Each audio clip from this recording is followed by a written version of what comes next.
China hackers have infiltrated key portions of our infrastructure here in the United States. This is according to a brand new report out from the Washington Post.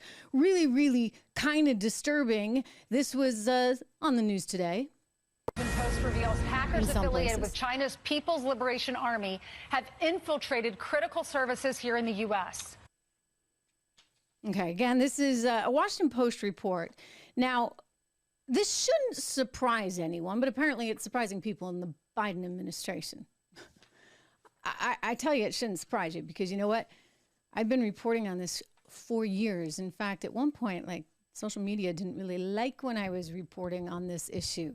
Hopefully they'll let it go through right now because you see Barack Obama is out with like a horror movie about it, starring, well, some key Hollywood players.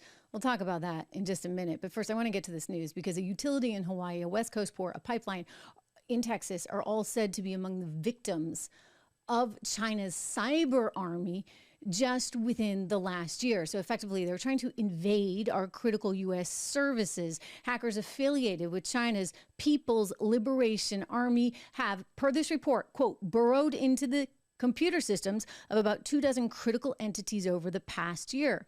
The intrusions are part of a broader effort to develop ways to sow panic and chaos or snarl logistics in the event of a China-U.S. conflict in the Pacific.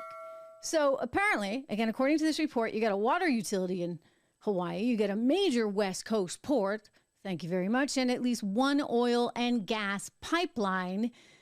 They apparently also, you know what, we don't know if that pipeline is actually in Texas. We do know that the hackers attempted to break into the operator of Texas's power grid, which operates independently from electrical systems in the rest of the country. Go Texas. I guess that comes in handy. They didn't actually make it in. I got to say, like, this is a big, big, big deal. Like, this is scary stuff. I mean, I'm kind of scared by it. I've been scared for a while about it. And I'll tell you, if you do some reading on this, you'll definitely be scared about this. I want to share with you, first of all, one thing that Congress reported on back in 2016. Congress was warned by its own EMP commission, electromagnetic pulse, that an attack like one of these grid things could, quote, shut down the U.S. electrical power grid for an indefinite period, leading to the death within a year of up to 90% of all Americans due to looting, a lack of food and water, as well as desperation attacks. This was a report, you see, by Dr. Peter Vincent Pry. I've talked to him, and Dr. Pry has made the point that no one seems to care. It's like, you know, he's sounding the alarm. He's sounding the alarm. He did actually, incidentally, he told me Donald Trump did care, and he was one of the few people that had actually asked him about this and wanted more information. But for the most part, you know, these politicians, like, they're not thinking ahead, right? Like, it's all the here and now. China's got their 100-year plan, and we got, like, maybe next week.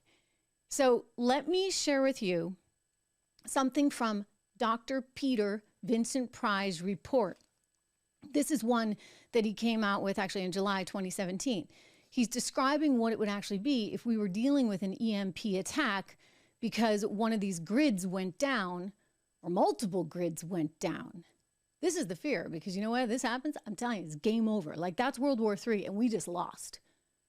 And according to most military experts, China, including, by the way, Pry, he's not military, but he's an EMP expert, but they would tell you China already has the upper hand.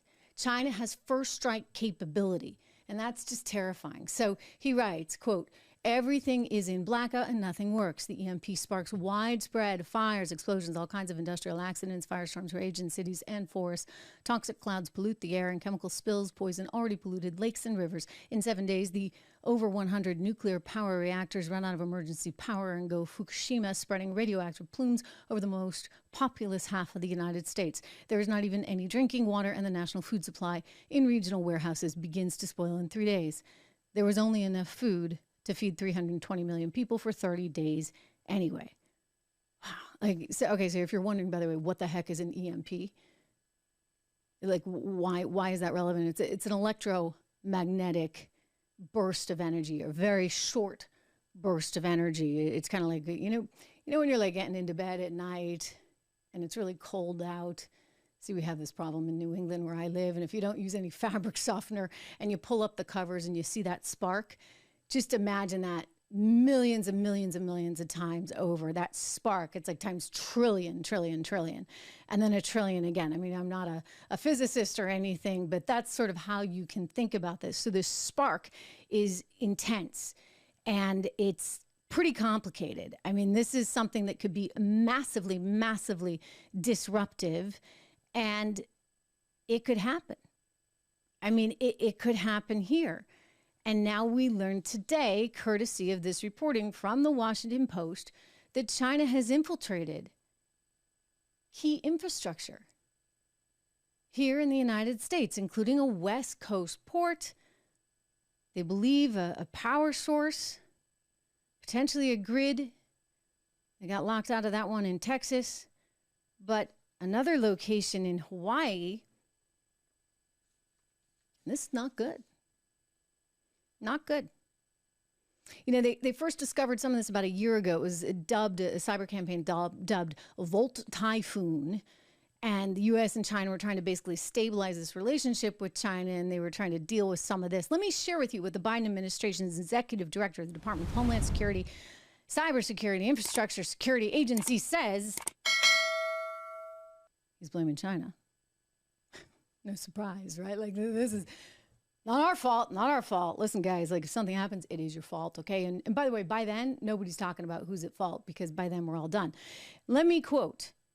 It is very clear, Brennan Wells says, from Biden's CISA group, that Chinese attempts to compromise critical infrastructure are in part to pre-position themselves to be able to disrupt or destroy that critical infrastructure in the event of a conflict, to either prevent the U.S. from being able to project power into Asia or to cause societal chaos inside the United States to affect our decision-making around a crisis. That is a significant change from Chinese cyber activity from 7 to 10 years ago that was focused primarily on political and economic espionage. Yeah, okay, duh. Like, they mean business. Like, when is somebody going to wake up to this? They're serious. They have a plan, and they're marching forward on that plan. Heck, we got balloons all over the sky that we're trying to shut down or shoot down, and we don't shoot them down, and they go all over. We've got ourselves in such a mess, and the Chinese are running circles around us. And let me tell you, this one you got to take seriously, because if they get into the grid, if they get into the pipelines, if they get into the ports and they get into the computers, we got problems from which we can't really ever recover. So this would be World War III. And they do have first strike capability. So we're like sitting ducks, and you want to blame them? No, don't blame them. Outsmart them, please. Pay attention to Peter Fry and his reports. He says nobody wants to pay any attention to this. I'll tell you, I'm paying attention. China's paying attention, but nobody in the Biden administration is paying attention. You know who is paying attention? A little bit, somehow, some way. He's smart enough to know this is actually an issue. That would be Barack Obama and Michelle Obama, because they are out with a brand new movie on Netflix. You know, they got this big deal. They've become entertainers now and producers, and you know, they're all part of that Hollywood clique. I want to show you an excerpt here. There's two excerpts I want to show. Let's start with the first one. This is the movie called Leave the World Behind. The trailer just came out today. Interesting timing, given what we have learned on the Chinese hackers. Let's play it. Like that the president is capitalizing on this either. Let me just tell you, thank you very much, former president of the United States. So I guess he knew it was a threat. Did he do anything about it? Is the Biden administration doing anything about it? They're not. But they are making movies about it. Maybe that helps wake up people's attention. Maybe that's better than nothing. I don't know. They're making movies about the threat that actually would annihilate America. I want to go back and remind you what would actually happen. This is according to the congressional report. 90% of all Americans would die within a year due to looting, a lack of food and water, and desperation attacks. This is according to our own congressional committee that commissioned this report. So the question becomes, what if China did this? What if they used Iran or North Korea to try and do this, and they wanted to use some kind of grid attack to take out the United States? It's actually entirely doable. This is a concern among so many people right now in the intelligence community, including, as I've said, Dr. Peter Pry, who I've spoken to. He was the executive director of the EMP task force that had been set up by a couple of presidents. And the fear was that you could have a kind of surprise Pearl Harbor, a Pearl Harbor assault that would send Americans into some kind of deadly blackout. So this is quite real. And I know we get distracted with stuff, and it's fun and it's entertaining. And by the way, Vivek gave new meaning to the word live streaming on a Spaces chat he did the other day. I'll explain coming up. I mean, that's all fun and games, right? It's all funny. We laugh about it. We watch the political horse race. But this is the real stuff, guys, okay? This is the real stuff. A little more I want to share with you, because the threat of an EMP attack would be so indeed severe. China knows this. China knows this.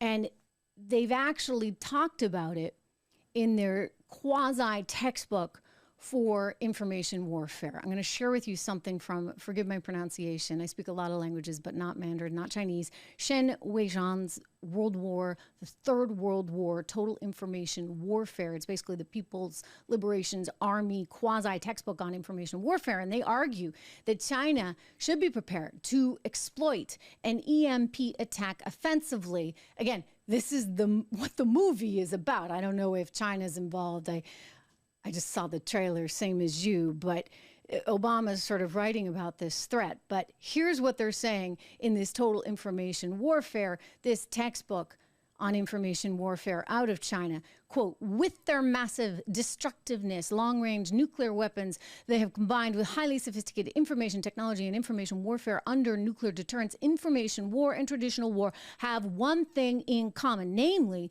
that the country which possesses the critical weapons, such as atomic bombs, will have the first strike and second strike retaliation capabilities. As soon as its computer networks come under attack and are destroyed, the country will slip into a state of paralysis and the lives of its people will ground to a halt, he writes. Therefore, China should focus on measures to counter computer viruses, nuclear electromagnetic pulses, and quietly achieve breakthroughs in those technologies in order to equip China without delay with equivalent deterrence that will enable it to stand up to military powers in the information age and neutralize and check the deterrence of Western powers, including the U.S. Okay, so this was written a while ago. He was making this point, and he was absolutely right. Like, any power would want to have that capability. But as I said, according to the EMP report, actually, which was released in 2020, China's done that. They now have first strike capability. So this horror movie that Barack and Michelle are producing to make a tidy buck over on Netflix could actually come true. Let that sink in. I mean, this is one of the scariest things I think we face. And it's something that nobody is talking about. I don't even know if this will get through. A quick reminder, everybody, do make sure that you subscribe to this program if you haven't, because I don't even know if this will totally get through, because this is not something that people like to talk about. It's obviously scary stuff, and I don't mean to be overly alarmist. But if they got first strike capability and we don't, then what the heck is going on? You couple that with, again, Washington Post report, which tells us that a utility in Hawaii, a West Coast port and a pipeline are among the victims in just the past year, that we have 24 critical entities over the past year that have been hacked by the China People's Liberation Army. That spells trouble to me. And don't sit there and tell me, Biden administration, that it's China's fault. No. China's a realist player. So just like their guy in their information warfare textbook was saying, hey, we need to get ahead of this before they actually succeeded in doing so, we need to too. If it takes Michelle and Barack with their Netflix blockbuster to bring that home. I guess so be it. But listen, guys, we got a real situation on our hands.